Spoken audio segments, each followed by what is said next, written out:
Bagaimana pendapat tentang orang yang misal bersedekah menjual motornya untuk berharap Allah bisa menggantinya dengan sesuatu yang lebih seperti mobil atau bahkan rumah? Apakah itu berdosa?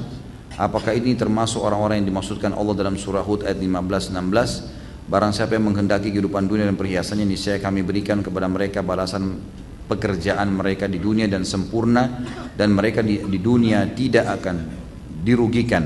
Itulah orang-orang yang tidak mendapatkan akhirat kecuali neraka. Saya tidak tahu ini kenapa dia menjual motornya untuk disedekahkan. Terus kira-kira dia punya transportasi enggak?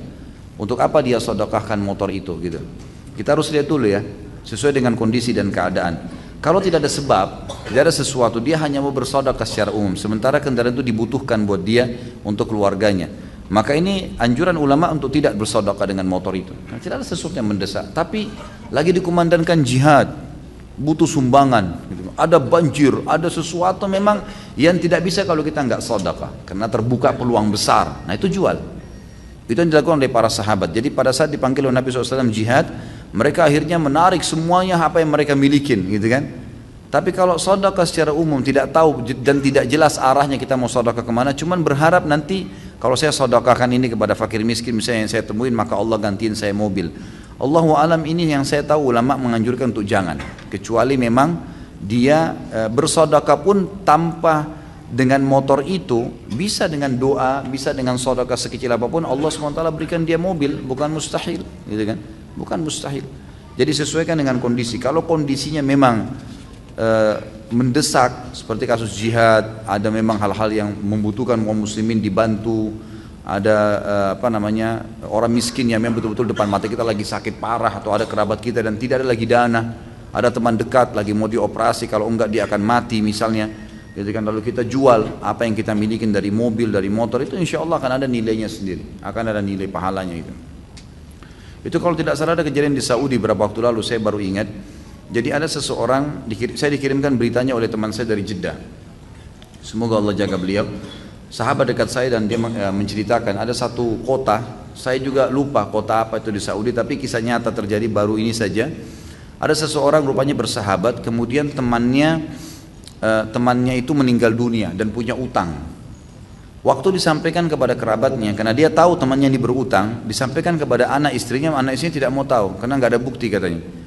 Tapi temannya bilang, saya saksikan loh, memang orang ini punya utang, teman saya bayarin. Mereka tidak mau, mereka lebih terpikir membagi warisan.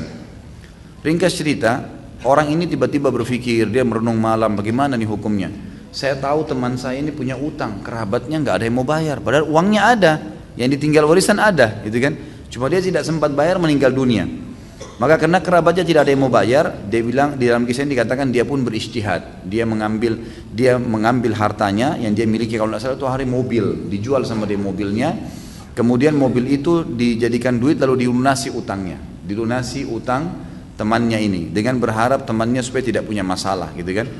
Maka dibayarkanlah utang tersebut, Ringkas cerita teman-teman sekalian, waktu dia bayar utang dengan hikmah Allah, kerabatnya rupanya pemilik piutang ini punya banyak kenalan. Lalu dia cerita kalau si fulan itu baik sekali, si fulan itu telah membayarkan utang temannya, dan ini juga rupanya pemilik piutang tahu kalau orang ini, mereka punya hubungan semuanya, tahu kalau orang ini sebenarnya lagi tidak punya apa-apa, dan itu mobil dia satu-satunya. Waktu dicerita sama teman-temannya, ternyata teman-temannya pemilik piutang ini orang-orang kaya, gitu kan. Lalu mereka pun menghadiahkan mobil baru kepada orang itu, gitu. Dan pada saat itu dia pun orang ini didatangi, ada yang satu menghadiahkan mobil, yang satu menghadiahkan sebuah kios, yang satu mengirimkan produk-produk untuk isi kiosnya. Dalam kisah itu pokoknya tiba-tiba menjadi kaya raya dia. Nah ini kondisional memang ya, kondisinya karena temannya memang betul-betul terdesak.